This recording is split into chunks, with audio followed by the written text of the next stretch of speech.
Hello and welcome to the Hugh Hatrick Show on a very special and exclusive, you could say, for half an hour. We do have Josh Martin from SimStaff. Hello, Josh. It's good to see you. How are you doing? Yes, not bad, Hugh. Good to see you. It's been a while since we caught up. I was trying to think of the last time we did this podcast or the show, but it's been a while, right? Yeah, it's been a couple of years. We've had a few people. We've had Max Grime Of course, yeah. from yes, and I'm trying to think of the other chap who used to work. One of your friends who used to work for Renault. Oh, Will Daniels as Will well. Daniels, yes.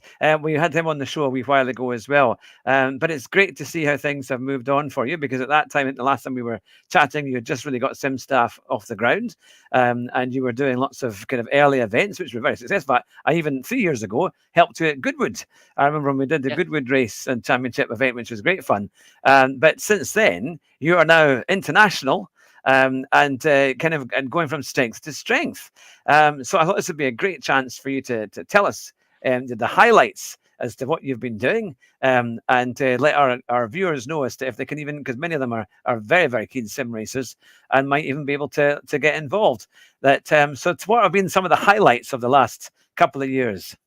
Yeah, there's been a lot on. We were just talking about it off air, weren't we? But I guess the BBC Children in Need. So the gaming charity initiative they did last year, Game On, that was probably one of our highlights there, taking sim rigs up and down the countries. Goodwood Festival of Speed was obviously really busy for us this year. It was our busiest year to date, which was great. And then outside of that, continuing to serve our clients with Williams, with Alpine. We've got a relationship with Hilton now at the Silverstone circuit. Wow. So really a whole range of stuff. It's hard to keep up with sometimes. Yeah, no, that's fantastic. So have you found that it's been better to kind of take on your role in a kind of third party sense so that you basically supply for other companies and other kind of venues and events rather than kind of say do like a kind of SimStaff event as such? Is it better to do it that way? Yeah, definitely. I think, the sim racing industry's obviously blown up massively. It's very, very popular, and there's a lot of opportunities now for people to do all sorts. So, when it comes to the event side of stuff, that's also really, really busy. And unless you've got huge amounts of capital to kind of do stuff, it's very, very difficult. Whereas, you've got companies that are able to kind of do stuff like Children in Need, for example, who have a purpose. They kind of know what they want to do. You've got brands like Playseat, Base Performance, who have kit that wants to get it to events. And then we kind of just help achieve that, really. So it works much better that way, and it gives the brands doing stuff like BBC, really high quality, passionate sim racers to run events. Yeah. So. I was so annoyed because I missed that when it goes Newcastle. I had to drive, and I did everything I could to get there. And I was trying. Unfortunately, I couldn't get there because I was driving a bus from literally to Ashington, 20 minutes away from the metro centre, and I couldn't come back in time to get my car and race down to Newcastle to try and qualify and have a go. Because that looked like a fantastic event, and it's just a great idea, isn't it, to go around the country. Let people have a go and then let them do a proper race in front of a huge live audience, which is amazing. That I mean, of course, and you've been abroad as well. You've set up many events abroad. How has that been? What's it been like when you were doing as you did your first kind of major event internationally? Yeah, definitely. We do a lot of stuff now in the US. So working with a lot of our clients out there, which is great. Obviously, it brings its own challenges geographically. It's much, much bigger, right, than the UK. Yeah. And then also in Japan, Australia, we're doing a lot of events out there as well in Europe. And it's great because we've got this network now of contractors who are passionate sim racers, and they're able to speak the local language, deal with kind of engage with local customers and really just make it a bit more special than just a generic events company, which is great. So yeah, I think that is what makes it special, isn't it? I think you can probably have a lot more reliable staff because if people really like doing what they're doing, and sim racing is addictive, completely addictive, and it's so much fun, so that's why people like doing it and they want to do a good job, especially leading a great event like that. And how have you found like sourcing, the right equipment and things like that? Has that been quite a difficult thing to do, or is it just come over time? Yeah, I think like we were saying, because the sim racing's blown up massively, there's a lot of people who are either manufacturing rigs or run their own rig companies and this kind of stuff. So in some cases we can work with those third parties and kind of provide the kit for brands internationally as well. So it's not been as much of a challenge as I thought it was going to be. And you're right, because everyone's so passionate about the space, it just makes it that bit easier. They understand what we're trying to achieve, and we can make sure that the equipment is the right equipment for what we're doing. So Yeah. And how have you found it when you go and examine an event? Do you think you're a good boss, or are you very picky and choosy and making sure there's no one's dropping anything, everything is the way it should be? How do you go about checking your own events? it's It's a good question. Obviously, I think out of everybody at the company, I obviously set the bar the highest because it's, it's my passion project, my baby at the end of the day. And as much as people will love to work for us, they'll never hold it to that same level because it's not their own business. But I mean, like I say, because we've got people who are passionate sim racers from the outset, they take the same level of care and detail in the rigs as they would if it was their own. So I rarely have any issues. Max might disagree, but from what I can see, the events go well, the staff do well, and our clients are really happy as well. So yeah, that's a great thing. And what's been the kind of challenging thing you've had to face by putting these events together? Time zones are quite a big challenge. We've sometimes had issues with events in the US, which mean it's kind of a 2-3 a.m. staying up to kind of get stuff sorted. Logistics aren't too much of a problem. Thankfully, we've not had any issues yet with stuff going missing or getting damaged, which is great. Yeah, time zones is probably the real challenge for sure. Yeah. Oh, it's quite a thing. And is there a particular thing? Is there an event that stands out that you've done that you've really had a huge amount of enjoyment from that has just seemed to top the lot? What's your kind of most enjoyable experience? The Goodwood Festival of Speed this year was probably one of my favorite events that we've done. We had 15 staff that were working that show, which was great across the different stands. So it was not only like during the day that everyone was really passionate about what they were doing and achieving, but then obviously in the evening you get a chance to kind of catch up with people on a more informal basis. Where people coming over from Canada to work and that kind of stuff. So it really just let me get a chance of kind of meeting everybody and getting to know them a bit better. And it was just Goodwood's a really cool show to go to, right? So. Oh, it's brilliant. I've not been for 6 years. Definitely next year we're going to get our tickets booked, so we can definitely go because it's such a good event. That is the thing. And what do you find is your favorite type of sim rig? If you're going to put something together, let's say someone wants a kind of GT style racing rig, what would you recommend? It all comes down to kind of the budget, really, which is a bit of a cop-out answer, I know. But, obviously at the top end, you've got people like Base Performance who do some really, really incredible, custom-made rigs with carbon fiber seats and this kind of stuff. At the more accessible end, you've got people like SimHounds who do 80/20 frames. And then Playseat kind of sit in that happy middle ground as well. And we work with all of them and they all have their own perks and benefits, really. So I guess it just depends on the kind of budget that's available. Yeah. Now we've got a question from one of our viewers, Chikorito. He says, "What is the function of SimStaff?" So he's not aware of what you do. So what do you do at SimStaff? Yeah, it's a good. We probably should have started with that, right? SimStaff was set up 3 years ago now. Set up by myself, and really the whole premise is that sim racers can do events better than events companies doing sim racing. So what we do is we bring passionate people who are sim racers, who are technically knowledgeable of sim rigs, and they support brands, whether that's at trade shows, private events, corporate events, private installs, all this kind of stuff, and really put people in place to run these sims, look after them, engage with the public, and give those brands, like I said, confidence that the rigs are running really well. So really the kind of people we're looking for are people who will go to work, they'll work on a sim rig for the day at a show, and then probably go home and jump in the rig to do some laps. So that's really what we do and what we serve. And like I say, we've got about 100 plus contractors now in 17 countries. So really building up that network of sim racers to get paid to do sim racing. Yeah, which is fantastic. No, that is a thing. And I was going to say, because you had lots of different events at Goodwood, like Sky and Haycar, and it's amazing because I suppose they all wanted different types of rigs, didn't they? Some of them there was a rally one as well. So that's a big challenge trying to get all the different types of rigs set up. And there was a great video that you put on your channel that showed people lugging these play seats.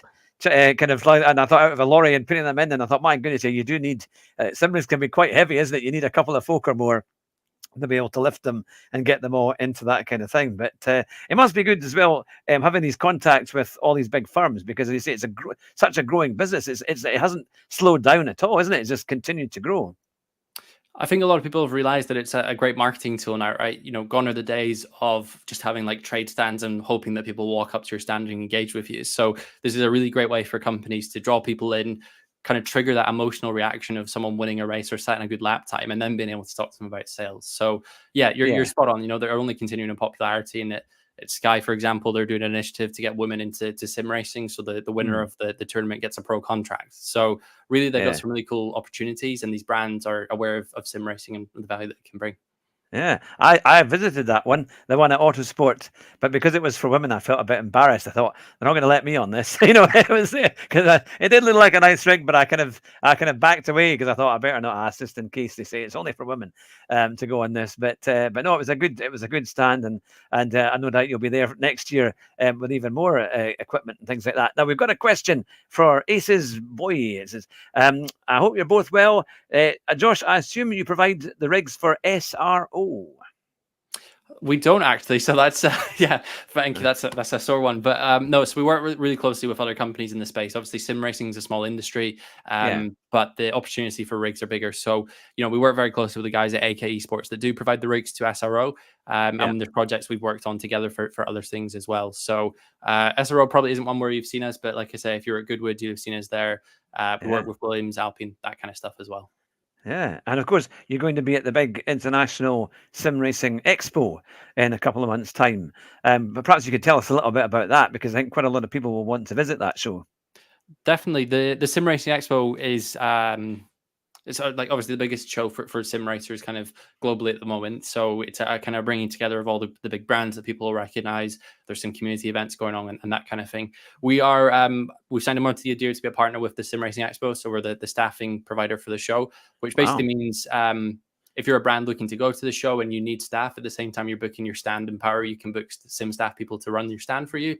Or if you're a sim racer and you're looking for work, then we've got opportunities to work at the show as well. So really excited about it. The Sim Racing Expo is really cool. Have you been before, Hugh? Is it on the I've not been. I'd love to go. Is it in October this year? It is. It? Yes. Yeah. Yes. Yeah. I'm going to try and see what the dates are like for that. Because I know you can fly across quite easily. I think, isn't it? It's not. There's a few different ways of getting there. But no, I'd love to go. I think it's such a good event. I liked it when it was at the Nürburgring. I remember when it was there, that was a great one. That it just had quite a lot of kind of I think all the charisma of having the track right next door. It would be something. Do you think they'll ever do an expo in the UK? Do you think there might be any plans underfoot to try and do something like that? I don't know how much I can and can't say. I think the prospects that a lot of people are asking for it, right? So I think it's an opportunity to see it happen.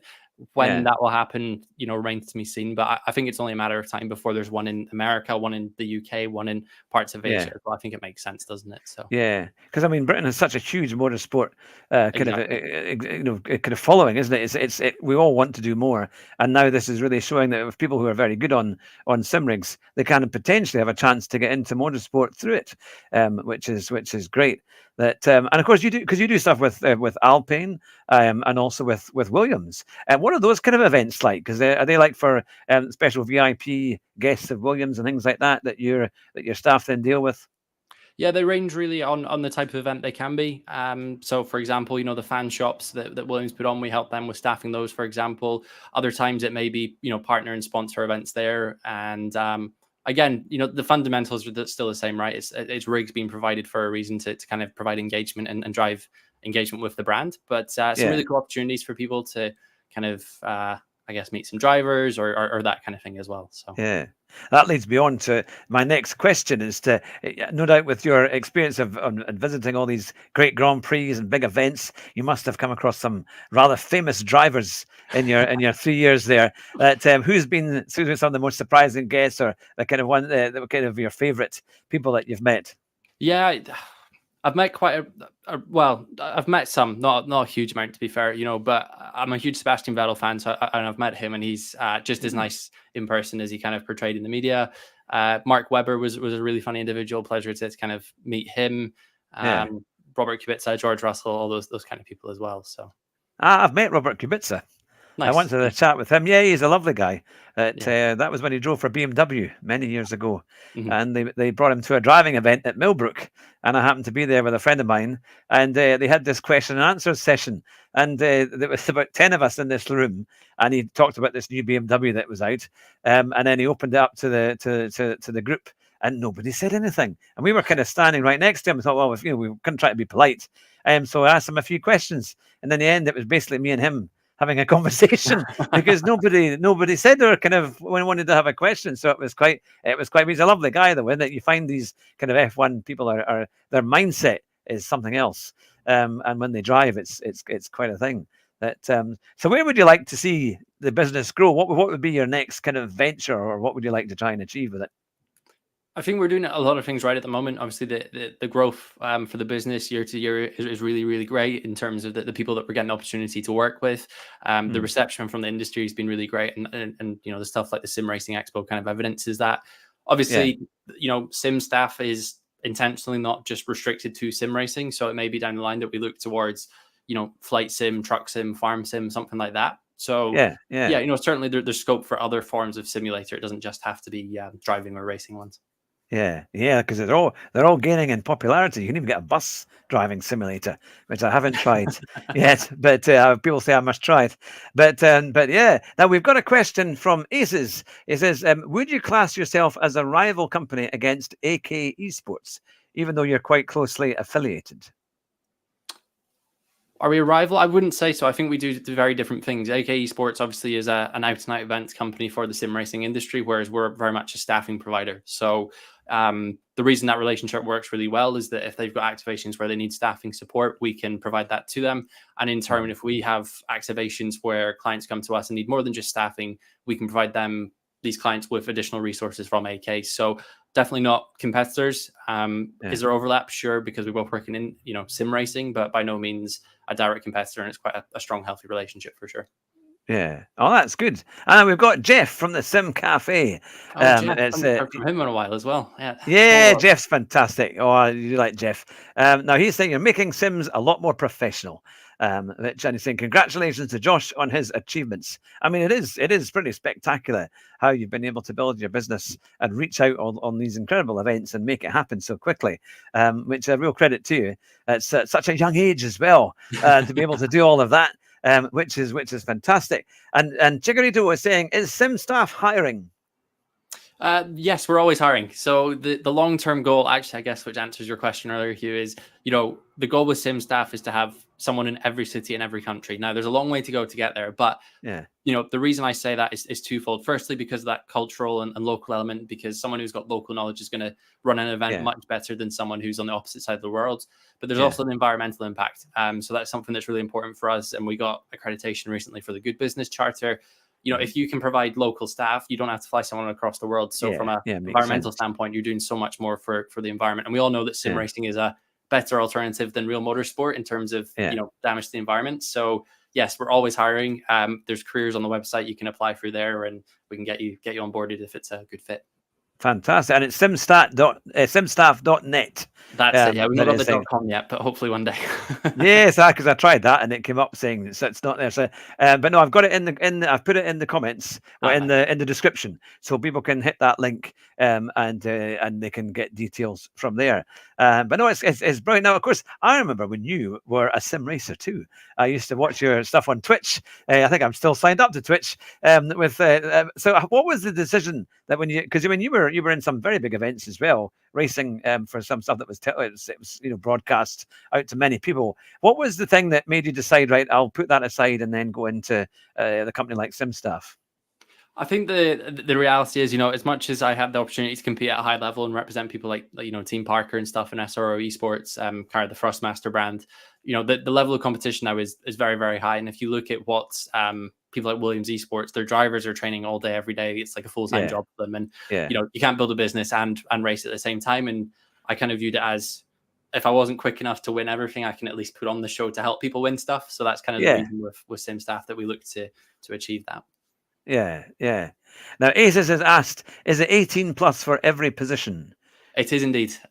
Just because of, what's it called?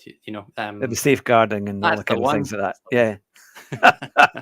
I know that for all the school runs I do a safeguarding training on Monday there. So, but yeah, no, that's the kind of thing. And how do you find the camaraderie with your staff? Because when we did the Goodwood session a few years ago, it was great fun, just being all online and sorting it all out, dealing with all the drivers as they came into the lobbies and sorting out. Do you find that it seems to be a very good level of staff enjoyment who are involved? I think because everyone is, as much as they're working with SimStaff, they're doing a lot of stuff on the side. So we have some people who are, pro esports drivers, some who are very, very good content creators. And you learn to kind of just appreciate what everybody does. So the camaraderie is great. And, I did some events out in the US last year, met most of our US contractors out there, which is great. We had a really good time. And because everyone shares that passion for sim racing, you can start by bonding over a sim or the event and then get to know people outside of that. So it's been really surprising and really nice to meet just how amazing, diverse, and incredible our team are, really. Yeah, I know there's some very big American GT7 racers. Yes, I was over in Florida earlier this year. I was trying to meet up with Z28 or Z28 as because he's down in St. Petersburg, and we unfortunately couldn't quite manage it in the end. I actually got very near where he lived. I was on the beach a few miles from his house, but he wasn't able to come and meet us all. But no, it's amazing in America just how much sim racing is taking off. And there's some real strong competition there, which is really good. Now, Jeff has asked us here, what is your personal favorite sim? As in sim racing game, do you mean? Or... Yes, I would say so. Yeah, I think your favorite sim racing game. I'm a huge. Anyone who knows me knows I'm a huge Assetto Corsa fanboy. So probably that or Dirt Rally 2. And then in terms of physical cockpit, it's I really like the base performance products as well as to be fair, they all do great stuff. Next Level Racing, Placey, all the cool stuff. But Assetto Corsa is a favorite sim. And do you have your own rig now as well? Have you improved it over the years? Not long moved house, so I've got empty space where it should be. But I will get it built at some point for sure. You have moved so many times. I think every time I've had you on the show, you're about to move or have just moved. Unfortunately, so pain I think just moving house constantly. So you'll have to buy a house somewhere. This is it, right? This is it. So. That it's something that and who, of course, you've had you've worked with people like David Perel as well, isn't it, for the SimGrid? And do you find that do you still ever kind of talk to David and have do things together, or just or have a good catch up? Catch up with David is something that I still do relatively often. Obviously, not as much as I did when I was working there, but we still catch up from time to time. And obviously now it's a slightly different dynamic, right? Because there's opportunities that he's working on where he brings us in, and vice versa. So very much following what they're doing, seeing the developments of Delta look really amazing. And you were saying even just off air, the stuff they developed for console with the season seems like it's been really popular as well. Yeah, that's been really good. Now, Jeff has got a question for us. Do you think AC Evo has the potential to bring sim racing to the masses? Real life driving on roads in rain with the latest visuals. It's a good question. I think it will.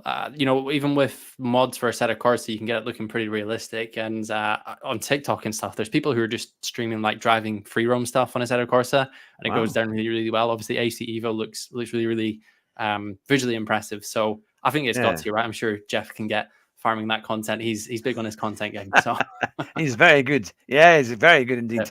And Chikorito has said, which country are you hiring from?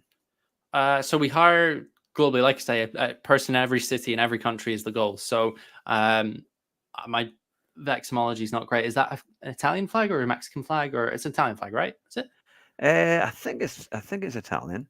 No doubt Chikorito will come back and confirm. Yes, but conceptually, we're always going to need someone, because like I say, if we've got an event on in the center of Paris or an event in Sydney, we need people who are local as well. So yeah, no, that's the thing.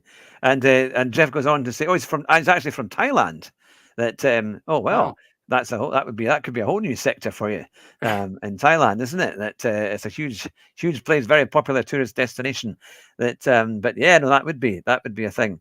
That and how do you find? Because I remember them saying even just a couple of years ago that what they were going to try and do at the Grand Prix is actually have simulators alongside it, so the top sim drivers could be racing alongside as the GP is on live, and they could have a kind of race that's almost simultaneous. But this time, obviously, with the top sim drivers. Do you think something like that is in play or is already kind of happening? So with F1 Esports, I would say that, or F1 Sim Racing as it's now called, they have the studio in Sweden where they do all the broadcasting and production. They do have sims, obviously, in the fan zone that people can drive. I don't know if they'd ever do one at the same time, because people either want to watch the race or want to watch sim racing, right? But conceptually, I think it's a really, really cool idea to be able to kind of draw a comparison of literally who can finish first, a sim racer or a real driver, you know? Yeah, that's the thing. I know that you've been at quite a few Grand Prix as well over the last wee while. What's been your favourite? I think Silverstone always holds a special place. We did have a lot of staff at Las Vegas, which was really cool. I didn't get a chance to go out, but if the opportunity comes up, I'll go out this year. And outside of that, we've got staff obviously supporting a lot of the fan zones around the various circuits as well. But Silverstone's definitely, although Hungary put on quite a good race, didn't it? Hungary was very good. I did enjoy that. And that was the thing as well with Las Vegas, because people were kind of saying, oh, the track maybe wasn't as good. But I thought when the race was done, the track was great. And I actually played it on F1 23 a few months ago, or well, at the end of last year, as they did the race. And I thought it was just quite a good track. I thought it was better than Miami. I thought it was a bit more fun, some good long straights, and it seemed to be quite a decent race. And I think this year it could be even better because it's a lot. But the championship is a lot closer, and things seem are really happening. But yeah, now Jeff has a great question. I'll quickly go over that one. Is what does Josh think sim racing will look like in 20 years' time? What do you think the biggest innovations will be? Getting asked all the philosophical questions at the moment. I honestly couldn't tell you in 20 years where it'll be. I'm curious to know what Jeff and Chiquito and the people in chat are thinking. But obviously, the equipment's getting better and better every time. I think virtual reality will continue to get cheaper, as will motion. So I think the natural path would have to be towards like VR and that kind of path being very, very accessible. I mean, I guess there's only a limit, right, to how realistic a pedal can get or a steering wheel can get before. Yeah, there must be a limit, surely. Yeah, I mean, it has changed quite a bit in the last few years, but VR hasn't been the kind of hit that maybe a lot of people thought it might be. I think because it's making people feel a bit off, and they can sometimes feel a bit sick after they've played it. But I've done a little bit of VR. I don't have it for my own. I've only done it at shows and things. But I was fine when I used it. And I was actually I played on because my sim rig is actually from a company called Race Sim, which is based in London, and it's decent because I needed something that was a bit sturdier than what I had before, but they also do motion sims, and but they're kind of small motion sims. They do a full one as well, but they do a kind of small motion sim, so it's not as much movement as you would get on some of them. And it was actually really good. They had it at the Autosport show, and it was actually really, because you really got into it, and it just seemed to have a nice balance of the movement and giving you a feel, because some of these motion sims, I remember doing one from Renault. And it was moving so much, and I was in a Renault Megane, and I was trying to race around this circuit, and it was moving to a ridiculous level, because you thought in a racing car it's not going to have anywhere near as much body roll, but you were almost being pushed as if you're in a plane, from one side to the other, almost as if it was going to tip over. So it was quite a nice balance, I think, of what they would do. Have you done motion simulator events? Yeah, so Base Performance that we support, they have their Phoenix simulator, which has motion on it, and it goes down really, really well. It's set up, it's 1.5-inch actuator, so it's not a huge amount of movement, but it's enough to kind of get that sensation of movement. I think it's great, and obviously what D-Box are doing with their motion was really, really awesome. It's coming down in price slowly, but I love motion. I think it's a great concept to have. You'll have to convince your other half. See, that's what will have to be put in your next house. And that when I need an office room, I need a room so I can work from home, as they say. But that would be the thing. Now, here's a good question from Chikorito. What's your opinion on Verstappen practicing in the sim late at night before the race at Hungary? I think obviously. Was it Crofty that made the comments? Was it? Yes. I remember seeing that. He was quite upset. I felt like it was a bit of a cop-out answer. I mean, Max did. Was it the Nürburgring 24-hour? He did. Yeah, and then he went on to win the race anyway. So I don't think it had that much of an impact. Obviously, Max had a pretty difficult race in Hungary that now McLaren's a lot closer. So I think we just saw him lose his cool a little bit. I don't think it had anything to do with staying up late to sim race. Talent is talent, and he's a very talented driver. Yeah, he just seemed a bit fed up, didn't he? I think that was it. I don't think his mind was 100% on the race, or as sharp as he has been. But I think probably it's more distractions because he's not in the lead, and then suddenly he's got to chase the race rather than kind of lead it the way. So there's a lot more pressure, I think, when you're doing that, and it seems to have happened so quickly. But no, it's been fantastic. Oh, we've got lots of people joining us. We've got SDS and DTR. It's good to see you all. And I'm looking at my time here. It's 5:30. I know I've got about 4 or 5 minutes left with you before you have to head away. So we're going to have all the best questions we can now in a kind of quick fire kind of thing. So what are the kind of qualities that you're looking for in a SimStaff member of staff? Yeah, for sure. So for all our contractors, like I say, it comes back to, and I know I've said it a lot, but sim racers doing events better than events companies doing sim racing. So what we really need is someone who has their own sim at home, who is comfortable using, whether it's Fanatec equipment, Logitech, Thrustmaster, is comfortable with Assetto Corsa, iRacing, F1, whatever the case is, but has a really good ability to be able to diagnose problems and troubleshoot. So if you've helped a friend with trying to build a rig, if you've helped a friend trying to solve any problems, that's the kind of people we're looking for. We're not really looking for people who have a sim rig and don't use it, because then it just becomes generic event staff. We want really passionate sim racers. Like the more you can geek out on a sim, the more of a football candidate you are for us. Obviously, there's a social element as well, but you know what I mean. Yeah, you try and get OBS working. Oh goodness, and you try and stream it and try and get it to your PC. Try and get your camera to recognize it is one thing. But yes, no, we've all been there. That's a really good example, because a lot of activations we do, the company will say, "Hey, can we capture a screen recording of the driver using the sim or whatever?" And if you now can say, "Yes, I know how to set up OBS, I know how to run it," then it's a win. So. It's one little number can make all the difference. I found that when trying to get the frame rate right, and so it was that. But yeah, no, it's quite a thing. So what? Because obviously you've been to so many different events, and outside of SimStaff, have you ever been to an event like it could have been maybe an Autosport show or what, the Grand Prix or whatever, or Goodwood, and you've been shocked at how bad a simulator setup has been, or anything? What's been a question here? I'm not sure I can answer that. Don't worry, it doesn't need to be anyone you're associated with. I'm sure, but have you ever seen anything and thought, oh my goodness, and thank goodness that's not ours? How am I going to answer this? I think you're a very good politician. Obviously, the investment cost in these kind of businesses is quite high, right? So for some companies, they make a lot of investment initially, and then they've sold their sim out multiple times but don't reinvest in the hardware. So I've seen companies using like T300s or T500s from Thrustmaster on their sims and charging the same as if it was a Fanatec DD2, so no specific instance where I've gone, wow, that's bad, but obviously you want to be at the forefront of the equipment that you're using, and people are getting struck because it's their first time trying sim racing, right? And if they have a bad experience, that's them completely turned off the hobby, which nobody wants. So because we had that. We went to Autosport and we did the F1 in schools, and they had 2 F1 rigs that were good rigs, but the people who were actually manning it didn't bother to try and help the younger ones get involved. And they did say it was from primary school upwards. And when we did it, they wouldn't move the seat. The seat was too short, but they didn't have any padding or anything else to try and overcome that. And they thought, well, the rigs were quite decent. And you thought they would have been able to have moved them about a bit, or at least had a bit more ability to change the length and so on of the pedals, or move the pedals forward or things. So because you really had to be quite tall to be able to drive them. And unfortunately, a lot of the youngsters that were waiting to have a go were quite small, or were 10 or 12, 10 or 11, so they weren't able to drive them properly. And they didn't seem to do anything to this. Oh, well, that's just that.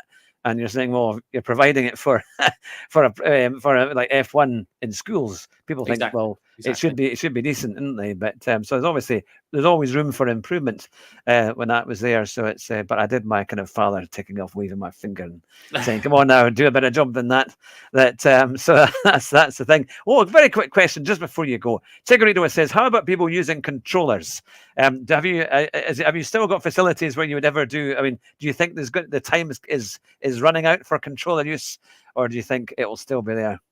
I think there's still a huge value for controllers. There's a lot of people that still use them, and it's probably, I would assume there's more people using controller playing racing games than people using sim rigs using playing racing games, particularly for like F1 and Gran Turismo. So for us, I think they're a great addition. I think there should be events where people are competing on controller. I don't see any reason why not to. And the simulation, not every game's a simulator, but also if you're playing the F1 games, the competition can still be there, even if people are using controllers, right? So it's one of those. I really like controllers. I think it's a great concept, especially if you want to pick up and play. So yeah. No, that's the thing. Well, on that note, I know you're very busy, so I will end the show there and then. But we've had a great half hour and more of excellent questions from our viewers and some great answers as well, as from Josh, as you go over your company and all the kind of experiences that you've been doing.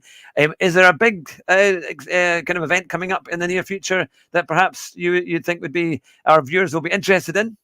Well, there's not a big event in particular, but I've got a couple more minutes so I can talk about. We've recently launched a new service called SimRig Support. So if you go to simrigsupport.com, you can see on there, and really what it is a troubleshooting platform. So obviously for a lot of people, they know that certain brands are having really slow response times for customer service issues. Some of the newer brands are coming into the market and have no customer service at all. Or maybe you're having issues with something as simple as like OBS or a force feedback driver not working. So with SimRig Support, you can either book an online remote support call with us, you can send us your hardware, or we can send someone to you. And really, it's just a nice, clean system to help people troubleshoot their sim rigs. Because I mean, I don't know about you, Hugh, but for me, a sim rig is probably the third or fourth most expensive purchase someone's going to make in their life. And unlike a car where you get a test drive, there's no support of a sim rig. You buy it, you're said, here's the instructions to build it, and that's it. There's no guidance. You know? I had to get a friend to build it. He had an electric drill, and it took about 2.5 hours. And then my wife and I hugged the thing because, of course, we made the fundamental mistake of not making it in the room that you were going to play it in. Yes. And then this thing is so heavy. It took, I don't know how we managed to get it up the stairs and then round the corner into the room. It was something else without taking chunks out of the wall. That it was because it's quite big for the size of the room. But that is a fantastic service, I have to say. We'll look at that. So that is on the simstaff.net site. So they'll be able to so you go simrigsupport.com. You can see it there. Simrigsupport. Right. I'll put that in when I put this through. But no, that's fantastic. Well, I'll certainly be booking you up because I've got so many issues with OBS. I know. You'll be cancelling that holiday and you'll be coming to see me. So it's the one. But thank you so much for coming. Sorry, I was going to say quickly, it's it's a really helpful service. We've had some people who are like experienced sim racers who just can't get their head around a problem and need someone to kind of help walk them through it. We've had some people who have literally bought their rig and it's their first issue that they've run into. So it's open to everybody. And again, it's more work for sim racers to help new people. Yeah. No, that's fantastic. As Jeff, if he's still watching, will know I got him to help me set up OBS, and I had wires here, plugs there, and all sorts of things happening, and an Elgato streamer somewhere in the middle. So it was quite a thing. But we did get there in the end. We did get there. But no, that's the thing. Well, look, thank you so much for joining with me today, Josh. It's been a pleasure to have you on the show. If you stay on the line for a few seconds, and I'll just quickly finish off the show. Thanks to everyone who's been watching. It's been a pleasure to have Josh. It's been a pleasure to have everyone in making comments and watching in the background. This will be coming on Podbean as well as a podcast version. So let us know your comments on Josh Martin, the founder of SimStaff. If you've been to a sim racing event, there's a very good chance it was SimStaff that ran it. So thanks very much for watching. Drive fast, but drive your bus even faster. Bye just now.